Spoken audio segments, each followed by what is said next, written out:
예, 2부 말씀 시작하겠습니다. 오늘 집사행전 빌립에 관해서 공부를 하고 있는데, 오전 시간에는 예루살렘 교회에 집사 직분이 생기게 된 배경과, 그리고 집사 직분이 교회 성장하고 어떤 연관이 있느냐라고 하는 것과, 그리고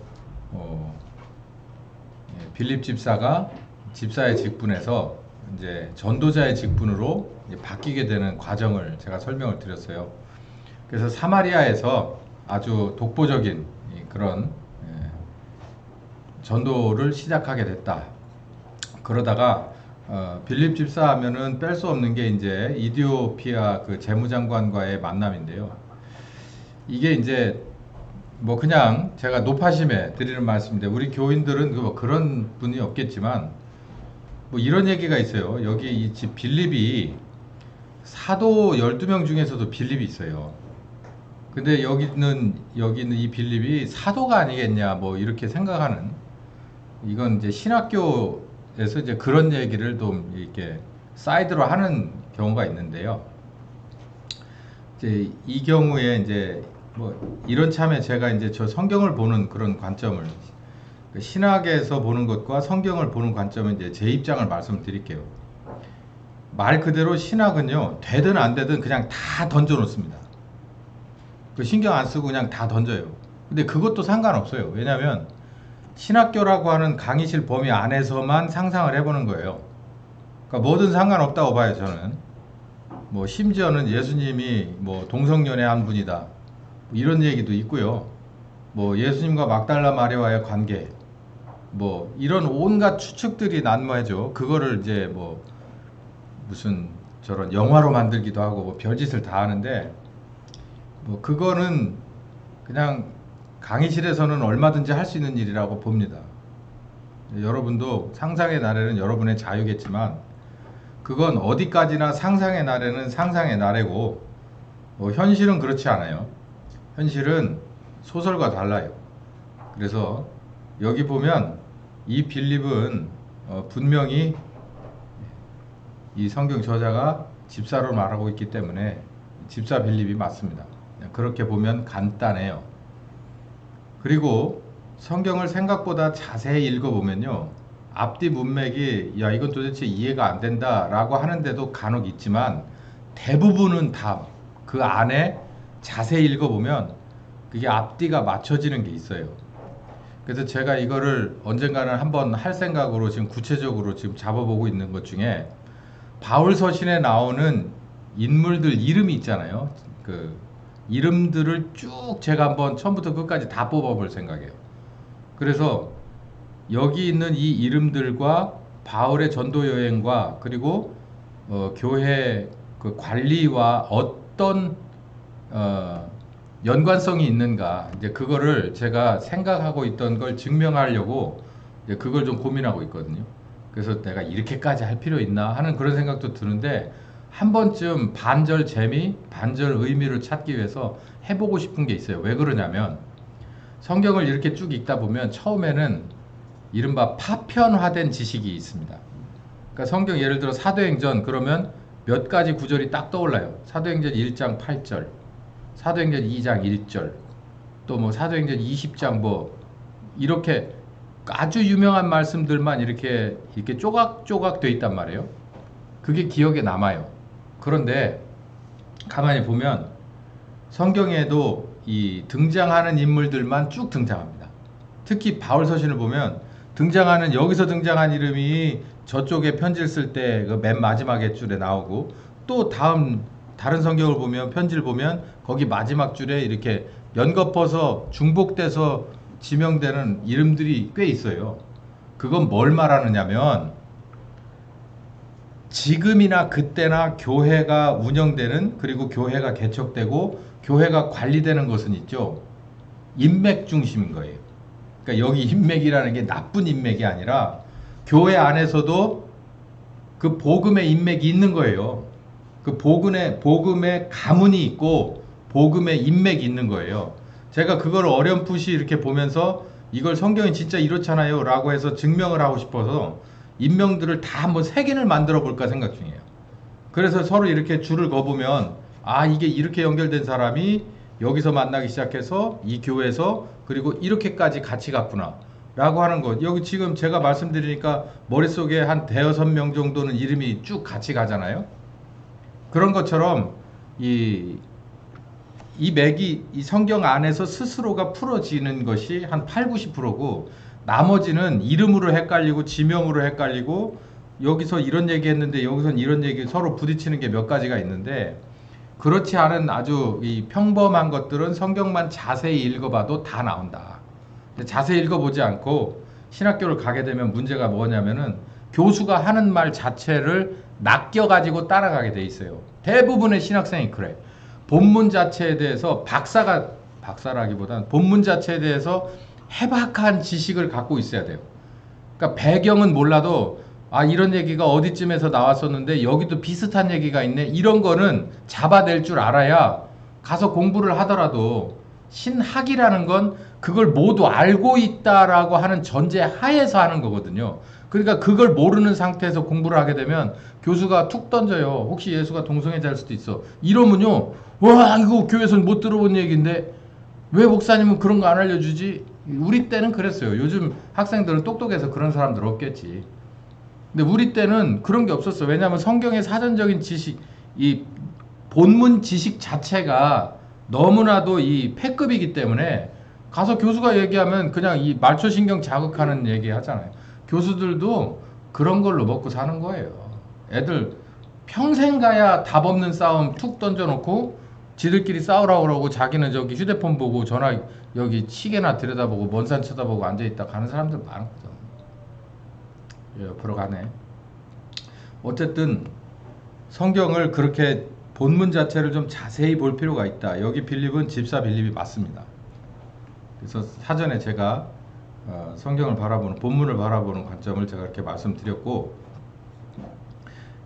집사 빌립의 이 전도자로서의 그 사역을 절대 뺄 수 없는 하이라이트는 이 에티오피아 재무장관과의 만남이고 이에게 복음을 전하고 그리고 침례를 주는 이 장면입니다. 이제 사도행전 8장 중간부터 이제 그 얘기가 나오는데요. 여기 보니까 주의 사자가 빌립더러 가로되 이게 이제 가만히 보세요. 주의 사자가 빌립더러 가로되라고 한 이 얘기가 이 지금 이 사도행전을 쓴 사람이 누구라고 그랬죠? 누가라고 그랬잖아요. 누가가 빌립한테 물어봤어요? 물어봤을 수도 있긴 해요. 집사님 어떻게 하다가 저기 내시를 만나셨어요? 그러니까 내가 꿈인가 뭐 생신가 내가 이게 갑자기 마음에 뭐가 있어서 이렇게 들었을 수도 있습니다. 근데 여기 이런 걸 보면 우리는 어떻게 봐야 하냐면 사도행전 자체가 성령께서 함께 하신 사도들의 그런 전도한 그 행전을 말하는 거거든요. 전도의 전도한 일들 뭐 이런 것들을 지금 써놓은 거라서 성령 행전이라고 읽어도 과언은 아니에요. 그러니까 주의 사자가 빌립더러 가로되 그러니까 성령께 항상 이끌림 바 되고 순종하는 빌립이었구나라는 것을 여기서 우리는 그렇게 보면 됩니다. 그 성령께서 항상 야 일어나라 좌측으로 가자 우측으로 가자 여기서 잠깐 서자 아니면 다시 돌아가자 이래도 항상 그렇게 할 수 있었다는 거예요. 자유자재로 움직였다는 거예요.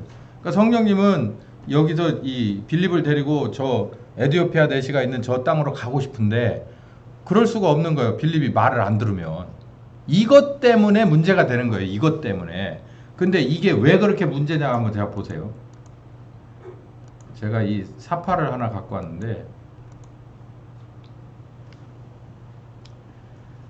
여기 보시면 여기가 이 사마리아예요. 여기가. 그리고 여기 보면 이 지명 하나가 나오는데요.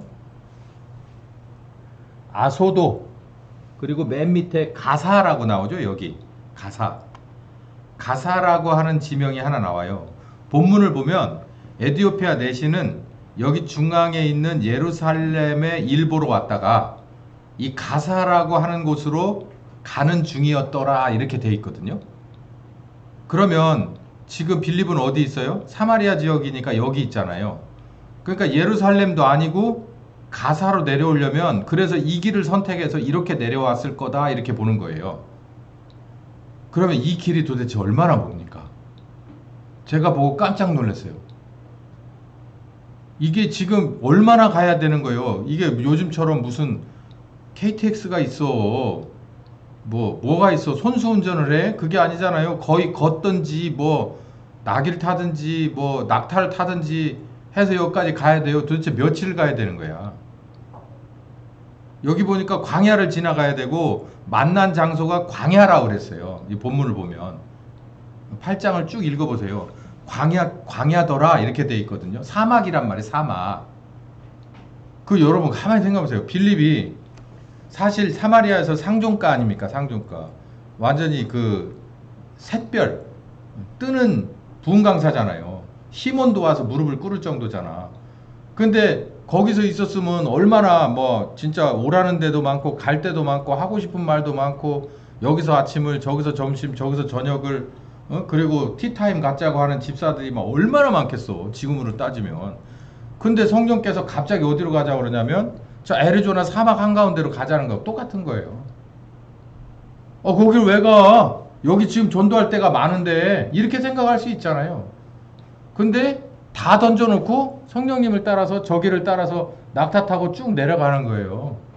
도대체 어디 가야 만나는지도 모르고 그냥 계속 가는 거예요. 이게 초대교회와 그냥 교회와 차이예요. 우리가 초대교회를 꿈꾸는 건 바로 이런 거예요. 도대체가 뭐 그거 왜 하는지를 모르는 거야. 주의 사자가 이끌어 갔대요. 그러니까 갔대 또. 이게 그렇게 간단한 문제가 아니라니까요. 우리가 뭔가 이게 확신이 없으면 그걸 가자고 하면 가. 자기가 속에서 내켜야 가는 건데 자기가 내킨 것이 뭐하고 똑같냐면 성령님이 원하는 거와 똑같은 사람인 거예요. 이게 초대교회예요. 이게 알고서 내가 빌립이 에디오피아 그 재무장관을 만날 거라고 생각을 미리 0.1이라도 했다면 그게 속에서 내켰을지도 몰라. 야, 이제 내가 저런 사람하고 만나서 복음을 증거할 그런 낌새가 보이네? 그러면은 오히려 힘이 났을지도 모르지만 그런 거 전혀 없었다니까요. 그 본문을 잘 읽어보면 기가 막힌 얘기들이 많아요. 여기 어차피 사파를 보기 시작했으니까 여기 에디오피아가 여기쯤 됩니다. 그 유명한 서로 치고받고 맨날 피나는 수단. 에디오피아도 마찬가지. 에디오피아 옆에 우리 저기 몇몇 분들 보내가지고 죽을 뻔한 케냐. 요 옆에요. 여기 에디오피아 옆에. 아디스바바바 여기서 내려갔고 비행기 타고 다시 이렇게 건너가는. 요 갔다 죽을 뻔했잖아. 한 30분 차이로 테러들이 그 쇼핑몰 들어가고 우리 인원들은 거기서 한 30분 전에 나오고 내가 아주 그때 차라리 다시는 선교지 내가 가면 갔지 교인들 안 보낸다. 내가 그 생각을 하고 집에서 얼마를 내가 앉았다 일어났다를 했는지 어쨌든 무사히 왔어요. 무사히 왔는데 그때 거기가 이 에디오피아 바로 옆에 요 케냐입니다. 여기쯤이고 요 에디오피아라고 하면 여기고요. 여기서 어디까지 오냐면 이스라엘까지 온 겁니다. 여행 목적이 뭐였는지는 성경이 정확하게 나오지 않아요. 그리고 여행 거리는 편도 1500km 정도 됐대요. 이 사람도 보통 사람은 아니에요. 근데 어차피 공무원이니까 시키면 시키는 대로 했겠죠. 그러니까 뭐 낙타 타고 갔던 모양인데요. 1500km니까 도대체 이거 어떻게 갔는지 하여간 갔어요. 뭐 때문에 갔는지 성경에 나오지도 않아.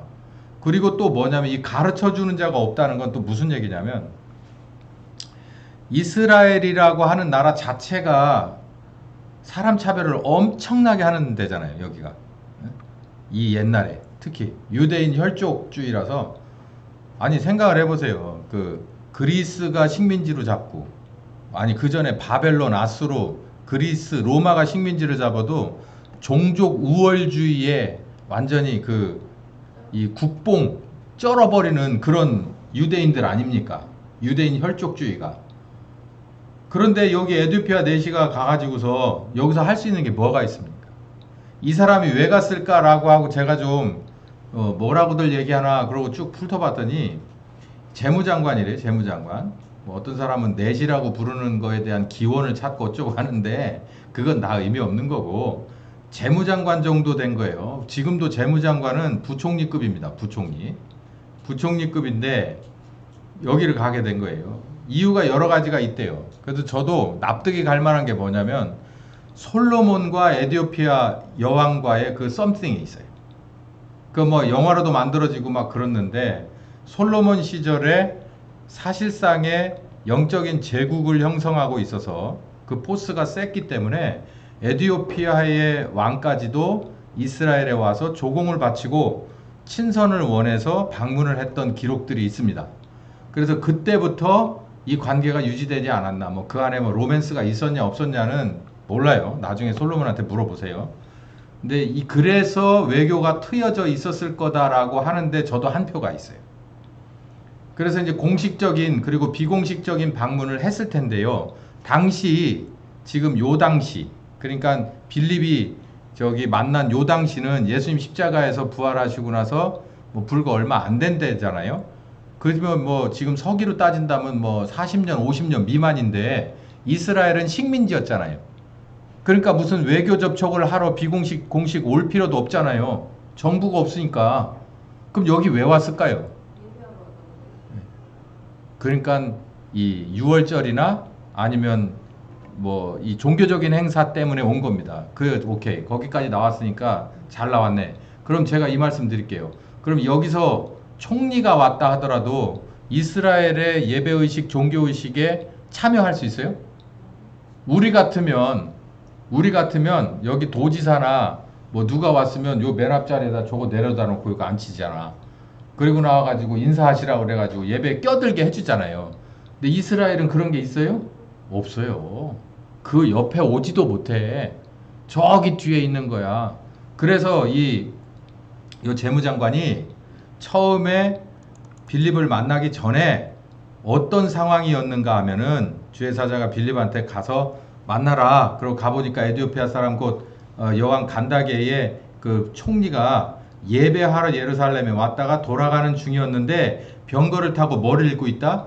이사야의 글을 읽고 있다는 거예요. 이게 무슨 걸 의미하냐면 도대체 가서 보니까 왕이 명해서 그냥 친선 방문이고 정기 방문이니까 그 먼 길을 다녀와라. 그래가지고 목적지에 도달해서 정말 성전에 가보니까 자기가 이해하기는 쉽지 않은 건데 자기가 가서 누구한테 물어볼 만한 군번도 아니고 물어봐봐야 대답도 안 해주고 그 사람들은 퇴퇴하는 사람들이니까 뭘 하려고 하냐면 이 사람은 이제 장관 정도 급이면 글을 아는 사람이니까 책을 사서 본 거예요. 책을. 그래서 주변에서 떠돌아다니는 책을 봤는데 이사야를 들고서 그 두루마리를 읽으면서 가는 거예요. 내가 도대체 여기까지 왜 왔나? 저걸 왜 봤나? 우리 정부는 왜 나를 여기로 보냈나? 그러니까 모든 것이 조각이 안 맞아가지고 내려가면서 그 약대 위에서 이걸 읽고 있는데 도저히 이해가 안 가는 부분이 웬만한 것도 이해가 다 안 가지만 정말로 이해가 안 되는 데가 어디냐면 이사야 53장인 거예요. 그 부분을 읽고 있어요. 그 부분 이사야 53장 중에서도 도수장에 끌려가는 양처럼 그런 완전히 개 취급을 당하면서 끌려가서 털 깎는 자 앞에 잠잠한 양처럼 그 칼을 받았다는 거예요. 그 죽임을 당했다는 얘기요. 그 장면에서 이 이디오피아 내시가 본문을 아무리 읽어봐도 이 장면이 의미하는 것이 이사야 글 쓴 이사야 본인인지 아니면 다른 사람을 말하는 건지를 모르겠는 거야. 근데 이게 핵심인 것 같기는 해. 이게 공부한 사람이지. 읽어보니까 거기가 핵심이에요. 사실 이사야에도 여러 가지가 있지만 예수 그리스도에 관해서 메시아에 관해서 정확한 건 이사야 53장이거든요. 그걸 보고서 이 사람이 힘들어 하는 거예요. 그래서 가까이 가가지고 말을 시킵니다. 뭔 책을 그렇게 보고 계세요? 그래서 이제 이 책에 대해서 좀 아셔? 그랬더니 조금 알긴 하는데 빨리 일로 올라와 보셔. 내가 사실은 이래저래 해서 여행을 했는데 이게 도대체 뭔 내용인지 알려주는 사람이 없고 물어볼 때도 마땅치 않네. 좀 알려주시면 좋겠소. 그래가지고 여기. 그래서 이 지금 32, 33절은 제가 그 현대어 버전을 여기다 끼워 넣습니다. 우리 개역 한글은 너무 번역이 말도 아닌 번역이라서 그걸 잠시 유보하고 현대어 버전을 가지고 제가 읽어볼게요. 대답하되 지도하는 사람이 없으니 어찌 깨달을 수가 있느뇨 하고 빌립에게 청하여 병거에 올라 같이 앉으라 하니라. 그가 읽고 있는 성경 구절은 이것이니 즉 그는 도살할 양처럼 끌려갔고 또 털 깎는 자 앞에 잠잠한 어린 양 같이 그 입을 열지 않았다. 그가 굴욕 중에 부당한 재판을 받았고 누가 그 세대를 선포하리요. 이는 그의 생명이 이 땅에서 끊어졌음이로다. 이었더라. 내시가 빌립더로 말하되 청컨대 묻노니 선지자가 이 말을 한 것이 누구를 가리키는 거냐? 자기 스스로냐? 아니면 다른 사람을 말하는 거냐? 라고 물어봐요. 이 정도면 왜 성령께서 빌립을 이 사람에게 보냈는지 답이 나오는 거죠.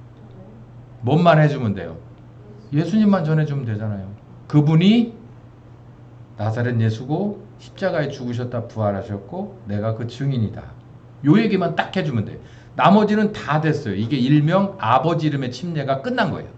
그랬을 때 아들의 이름의 침례를 주러 오는 거죠. 그래서 딱 얘기해 주는 거예요. 빌립이 입을 열어서 그 글에서 시작하여 예수를 가르쳐 복음을 전했다. 예? 그래서 침례 받자. 나 침례 받고 싶어 라고 얘기를 하니까 빌립이 말하기를 만일 당신이 마음을 다하여 믿으면 합당하다 하고 그가 대답하되 말하기를 나는 예수 그리스도가 하나님의 아들이신 것을 믿습니다 라고 했다. 여기 개역 한글에는요 이 번역이 빠져 있어요. 그러니까 욕을 먹는 거예요. 이 번역이 빠져 있고 이거를 현대어 버전에서 찾았고요. 그런 상황이에요. 그래서 개역 한글이나 이 다른 성경들이 빈틈이 있다라고 말하는 게 그래서 그렇더라고요. 이에 명하여 병거를 머물고 빌립과 내시가 둘 다 몸을 내려가 빌립이 침례를 줬다. 침례를 줬다. 없죠? 그 싸구려 아들이 사줘서 그래요. 비싼 거 사달라고 그래요. 없는 것도 있잖아. 싸구려를 사주고 그래요. 없어요 거기. 집에 있어요. 집에 네가 보는 거는 있는데 엄마 보는 거는 없어? 제 것도 있고 어머니 것도 있어요. 제 어머니가 그러니까 이게 띵 거 먹고서 싼 거 사줘가지고 중고 사줘서 그런가 보다. 개역 한글에는 없어요. 아마 개역 개정판에는 있을 거고. 개역 한글이 옛날 판이라서 이런 데가 종종 있는데 어떻게 하겠어요? 우리가 이제 그런 수고를 해야지. 다른 버전에서 이제 찾아서 아 이게 이런 문맥이 어떤 이유로든지 사라져 있구나. 여기서 제가 왜 요걸 없는 거를 굳이 다른 버전에서 찾아서 끼워 넣냐면 침례를 받는 기본적인 자세는 요게 충족돼야 돼요. 뭐라고요? 물침례를 받으려면 뭐가 완성돼야 돼요? 예수가 뭐예요? 나는 예수가 하나님 그리스도시고 하나님의 아들이신 것을 믿습니다. 요게 돼야 침례를 받는 거예요. 요게 돼야. 그러니까 우리의 침례의 기준은 너무 낮아.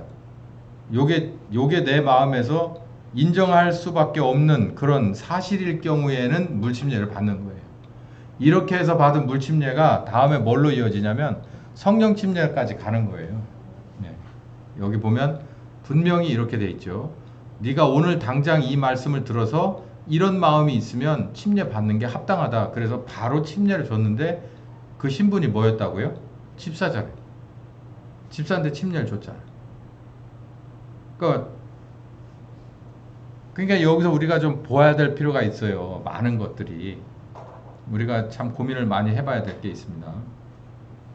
자, 이 만남을 가만히 보면서도 한마디로 성령님과 항상 이렇게 성령님 지시하시고 그 마음 따라서 움직여질 수 있는 아주 순종을 잘하던 빌립이었구나. 초대교회의 아주 탑 집사가 맞구나.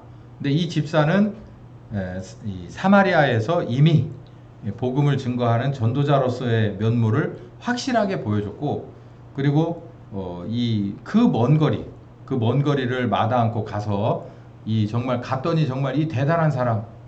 그래서 여러분 에티오피아에 굳이 복음을 전하러 갈 필요가 없잖아요. 이렇게 해서 보내놨으니까. 저기 우리 팀들도 그 케냐에 가봐서 알지만 케냐가 여기 아까 에티오피아 옆에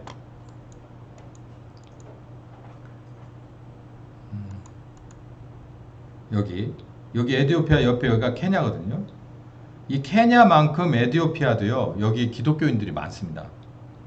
근데 그 기독교를 콥틱 기독교라고 그래요.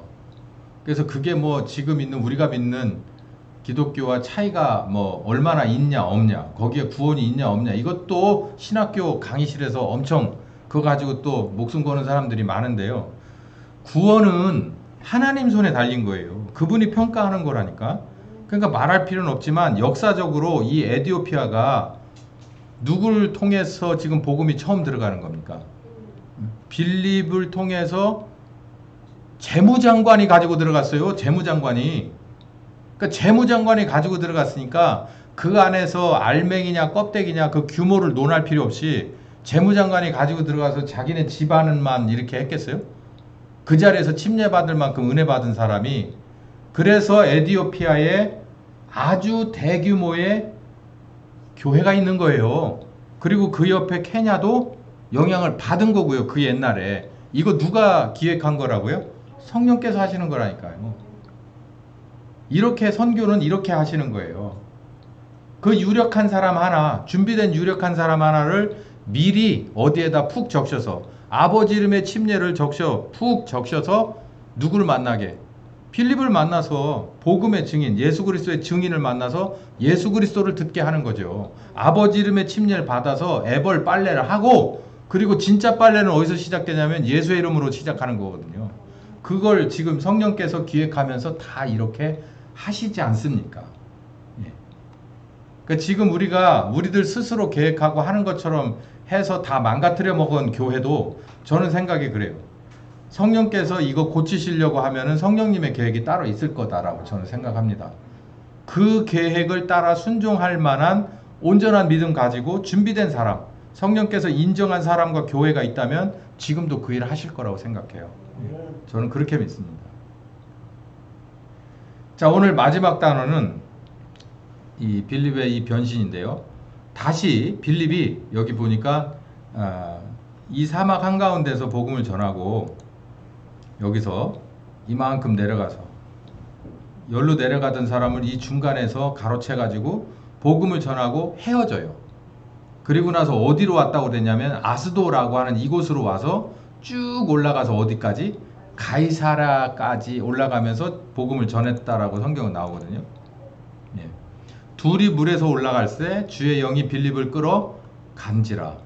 그러니까 우익 하고 갔는지 모르겠어요. 근데 여기 뭐 상상에 맡기겠습니다. 안녕히 계십시오 빠이 하고서 갔는지 아니면 그냥 바람 타고 쑥 갔는지 주의 영이 이끌러 간지라. 근데 내시는 흔연히 길을 갔다 어디? 자기네 나라로 돌아갔겠죠. 이렇게 표현을 하고 있어요. 이게 뭐 문학적인 표현인 것 같고 어쨌든 빌립과 이 재무장관은 그냥 그 자리에서 할 일 끝나니까 싹 서로 갈 길을 가죠. 하나는 내려가고 하나는 다시 올라가는데 아소도라고 하는 곳에 이게 이 도시 이름이죠. 아소도에서부터 지나서 쭉 올라가면서 복음을 전해서 어디까지 이르르냐면 가이사라까지 이르렀다라고 했어요. 아까 말씀드린 대로 뭐 가는 중에 이게 뭐 지역이 한두 개가 아니잖아요. 여기서 아스도 여기 보면 뭡니까 이게 요빠 그리고 가이사라까지 크고 작은 마을 쭉 순회하면서 복음을 전하면서 여기까지 올라가죠. 자, 여기서 제가 드리고 싶은 말씀은 성경에 그 과정이 나오질 않아요. 성경은 원래 그래. 여기 아소도에서 요빠 가이사라까지 쭉 올라가면서 있었던 얘기를 하나도 얘기 안 해. 그리고 가이사라에 이르렀더라 그랬는데 가이사라에 이르렀다는 게 여행 끝나고 여보 나 다녀왔어 그러고 집에 들어오고 툴툴 털고 쉬면서 거기서 뭐 그냥 그렇게 살았는지 그런 얘기도 전혀 나오지를 않아. 그러면 이 안에서도 늘 그랬듯이 성령의 인도함을 받아서 아스도에서 요빠 거쳐서 가이사라 올라갈 때까지 쭉 저기 했겠죠. 이 가이사라는 아까 말씀드린 대로 사마리아의 성이잖아요. 그 영역의 성이잖아요. 여기서 아예 정착을 해버리는데 요 뒷얘기가 어디에 살짝 나오냐면 사도행전 21장 6절부터 얘기가 좀 나옵니다.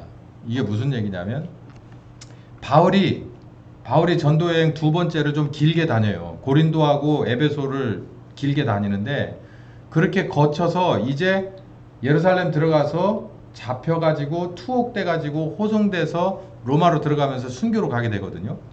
그 과정에서 바울이 이제 마음에 급한 마음이 생겼어요. 뭐냐면 예루살렘으로 빨리 들어가야겠다. 이게 바울의 마음이 아니고 성령께서 그렇게 주신 거예요. 그래서 복음을 전하다 고린도에서 그리고 에베소에서 복음을 전하다가 또 그 근동에서 복음을 전하다가 여러 가지 그런 해프닝이 벌어져요. 좋은 일도 있었지만 안 좋은 일들도 벌어지면서 바울이 느낀 게 있어요. 아, 빨리 예루살렘으로 가라고 하는 거구나. 그래서 예루살렘으로 갈 준비를 하고 있어요. 바울은 이미 걸로 가면 자기의 마지막 이 순회 전도가 될 것이다 라는 것을 아는 거예요. 자유스러운 순회 전도는 예루살렘까지가 끝이다. 나머지는 이제 죄수의 신분이 될 것이다 라는 걸 알면서 이제 예루살렘 행을 결정을 했어. 그러고 있는 차에 여기 21장이 그 다음 얘기입니다. 어떻게 했냐면 서로 작별을 한 후에 우리는 에베소 교회 사람들하고 서로 작별을 한 뒤에 20장이 그 얘기가 나오잖아요.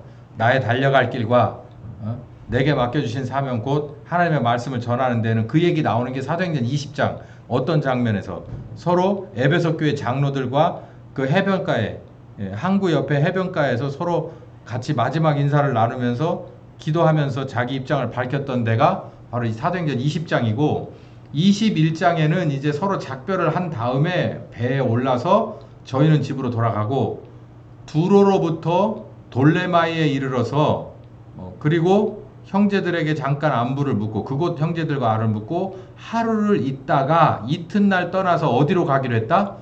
여기 가이사라가 여기 나와. 가이사라. 이 가이사라가 왜 나왔나 라고 했더니 7 집사 중에 하나인 전도자 누구? 빌립. 여기 또 8장에 나오던 빌립이 여기 나오네. 아, 이 양반 뭐하고 사나 했더니 집에 들어가서 유했다. 뭐라? 빌립 바로 선임자라고 그래야 되나? 동료 중에 한 사람이 누구예요? 스데반이잖아. 스데반이 순교에 죽었는데 거기에 직접적으로 사실상 직접적인 그 배후 주동자가 누구라고 고백했냐면 바울이 스스로 자기라고 그랬어요. 근데 그 바울이 세월이 지나서 누구에게 찾아가는 거예요? 가이사랴에 있는 그때 순교한 동료 누구? 스데반의 동료였던 빌립의 집에 들어가는 거예요. 이 만남이 어땠을까? 이 서로 이미 알고 있었던 거죠. 그래서 여기서 막 대충 마무리하고 배 타고 막 여기 들리고 여기 찍고 여기 찍고 여기 찍고 어디로 갈래요?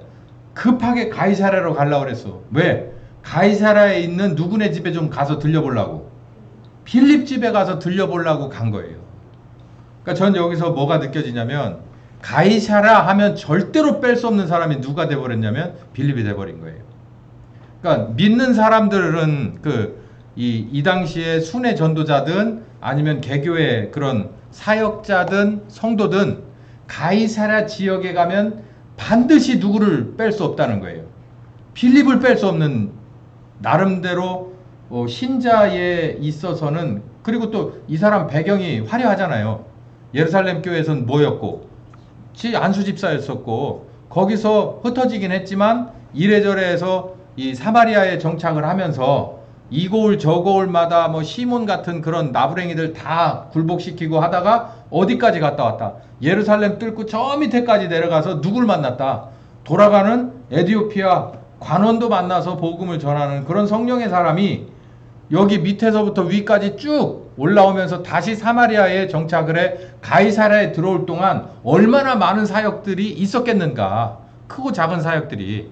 그래서 이 가이사랴라고 하는 여기 이곳에는 누굴 뺄 수가 없냐면 유명할 수밖에 없는 이유가 가이사랴가 뭐가 항구가 있고 무슨 예루살렘을 대항하기 위한 로마의 전초기지가 있고 이거는 다 하는 소리고 이 성경을 쓴 사도행전을 쓴 누가 입장에서 봤을 때는 가이사랴는 유명한데요. 왜? 누가 있기 때문에?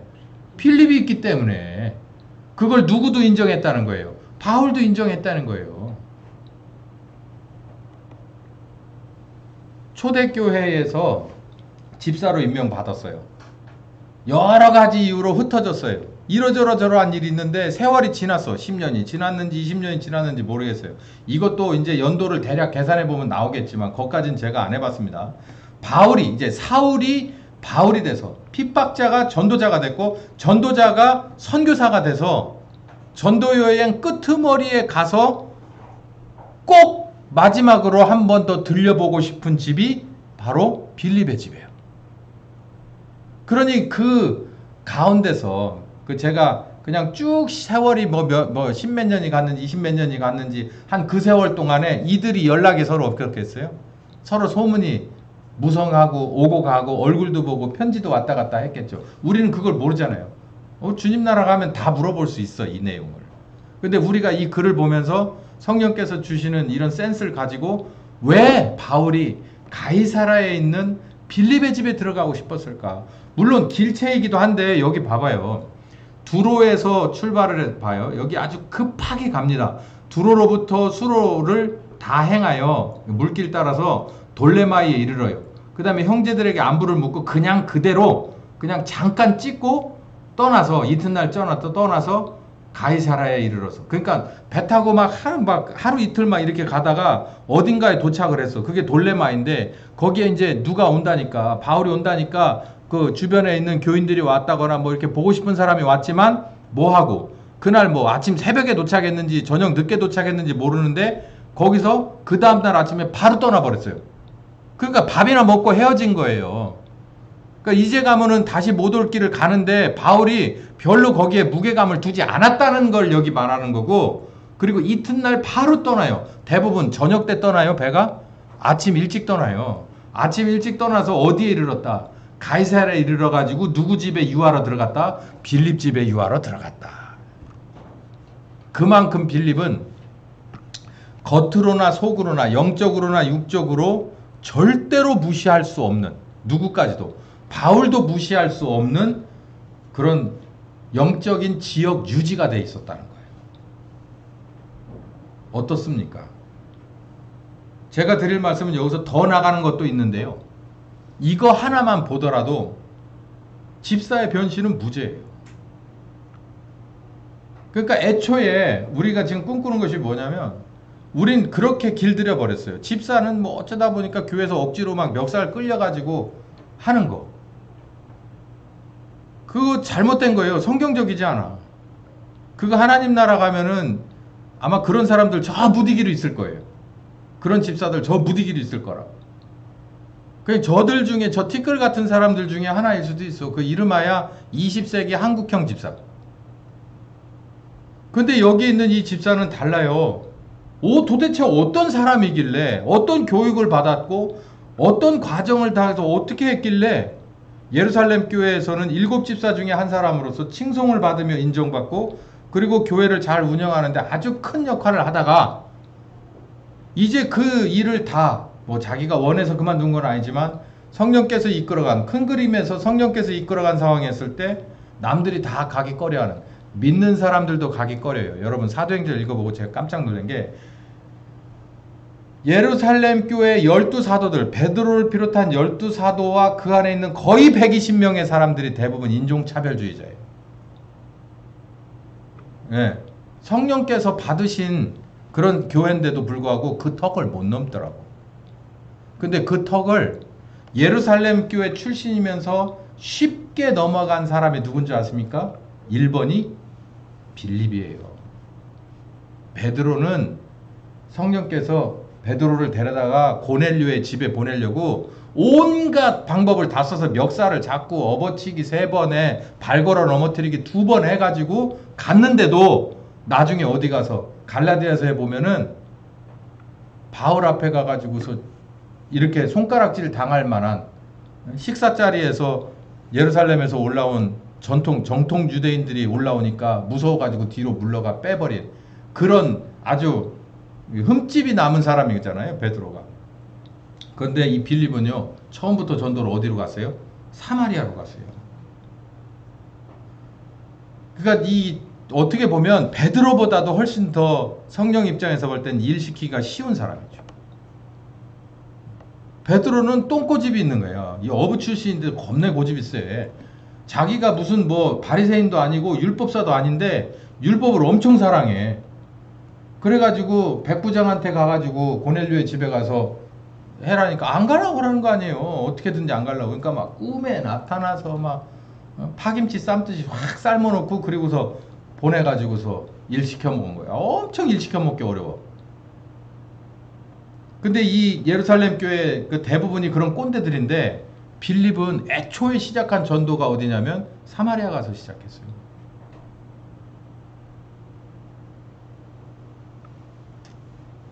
그에게 딸이 넷이 있대요. 딸 넷인 분 있나요? 제 주변에서 딸 넷까지는 못 본 것 같아. 근데 빌립은 엄청 좋겠네. 딸 넷이나 있어가지고. 딸 넷이 있는데 뭐냐면 처녀로서 예언하는 자가 넷이래. 이것도 읽어보니 신학자들이 온갖 말이 다 있어.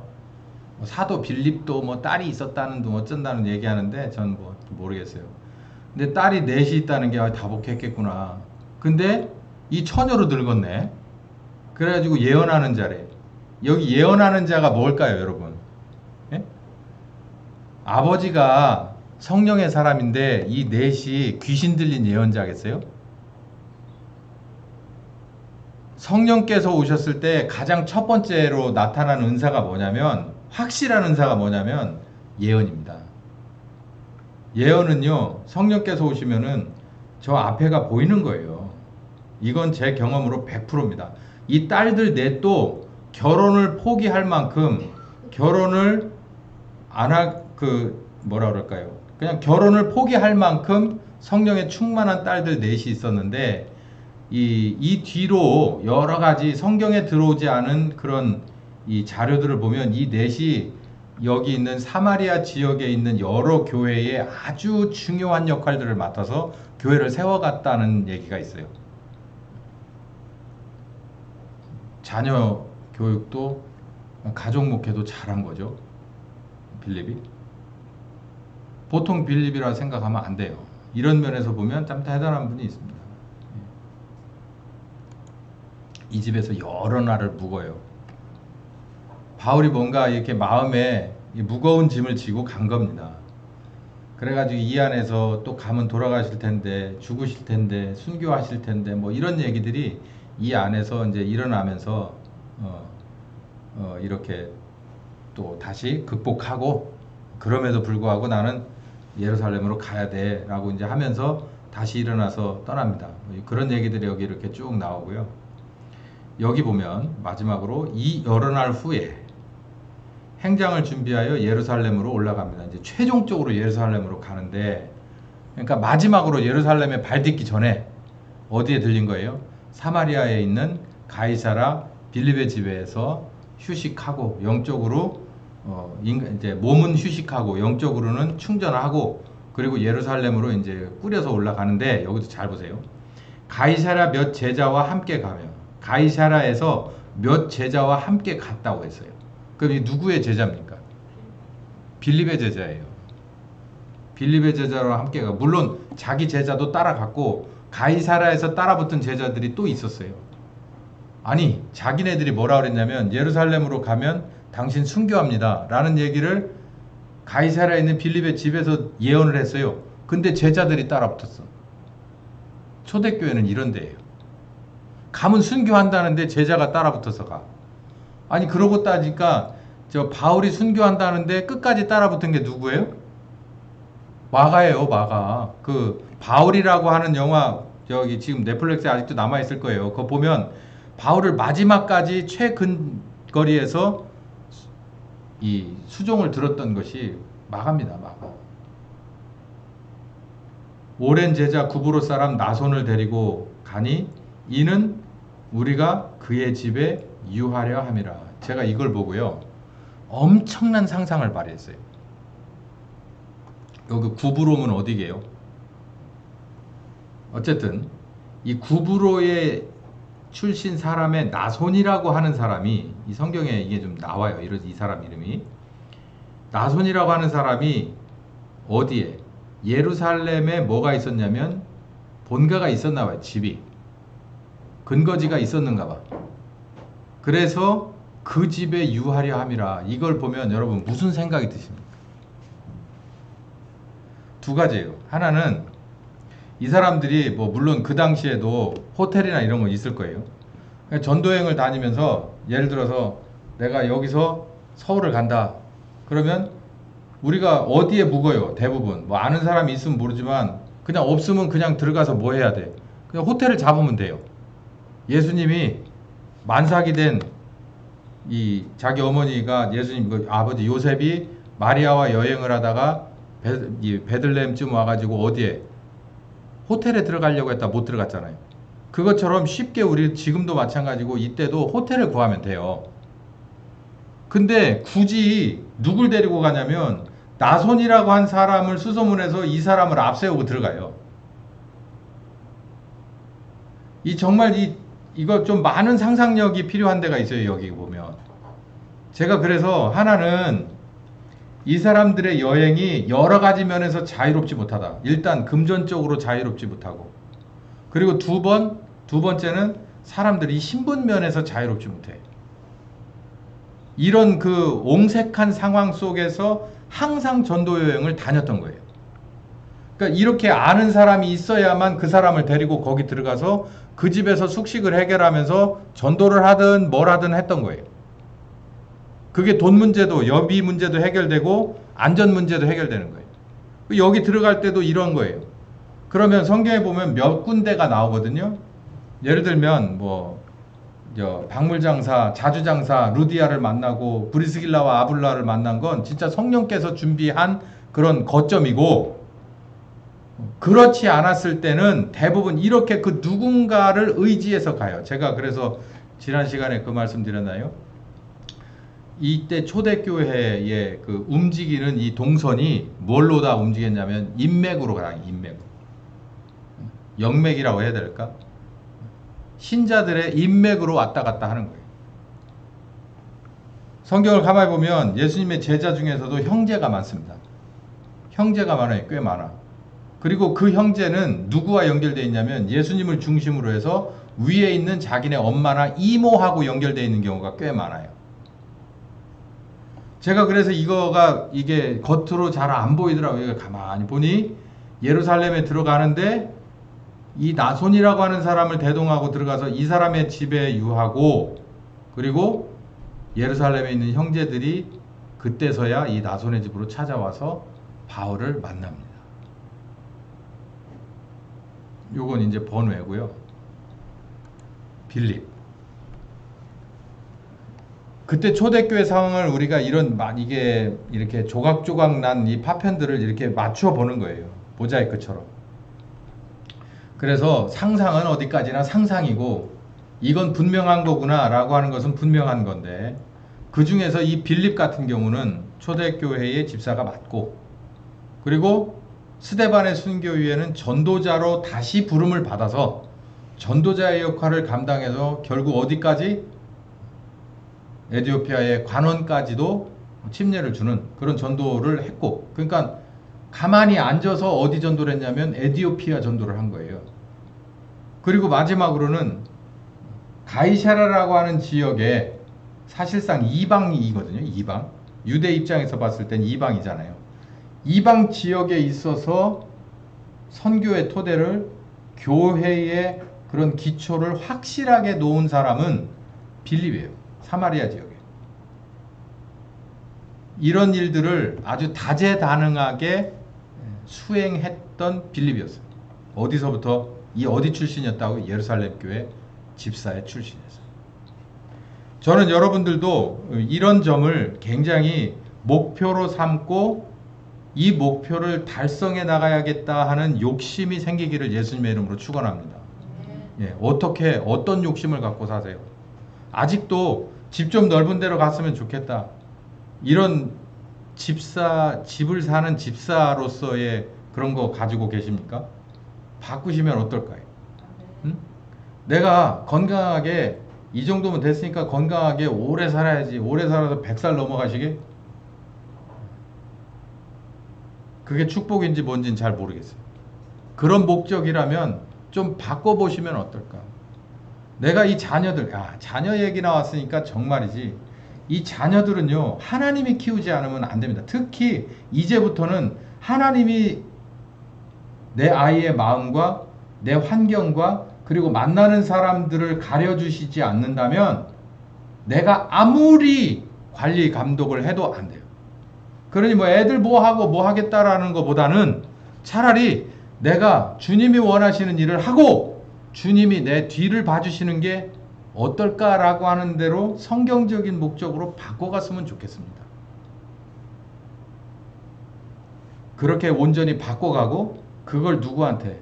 하나님에게 체크받고 도장 받아서 성령께서 오셔서 그들을 자유자재로 썼던 게 예루살렘 교회고, 그 교회 안에서 세움받은 빌립이 밖으로 나가서는 전도자로서의 손색 없는 삶을 아주 인터내셔널하게, 예? 사마리아 그리고 에디오피아까지 성령님이 원하시는 계획을 다 뜻대로 이루어낸 사람이다. 이런 욕심을 가지시는 여러분들 되시기 예수님의 이름으로 축원합니다. 주님 감사합니다. 이 정말 알고 보니 이 초대교회 한 사람 한 사람이 대단하지만 이 빌립 집사도 보통 사람은 아닙니다. 이 가운데서 고뇌가 없었겠습니까? 두려움이 없었겠습니까? 궁핍함과 그리고 온갖 것들이 정말 가로막는 세력이 왜 없었겠습니까? 다 뚫어내고 자기를 다 드린 만큼 성령님과 온전하게 일체되어 모든 일을 다 마무리하며 마지막에는 서로 원수로 헤어졌지만 이제는 서로 뗄래야 뗄 수 없는 순교의 길을 가는 마지막 동료를 다시 만나고 쉼을 주고 그리고 회복을 주었던 그런 사마리아의 영적인 대부였던 빌립까지 보았습니다. 우리들의 많은 인간적인 그런 목표들도 이 성경 말씀을 듣고 우리가 다 수정할 줄 아는 현명한 사람들이 되게 하여 주시옵소서.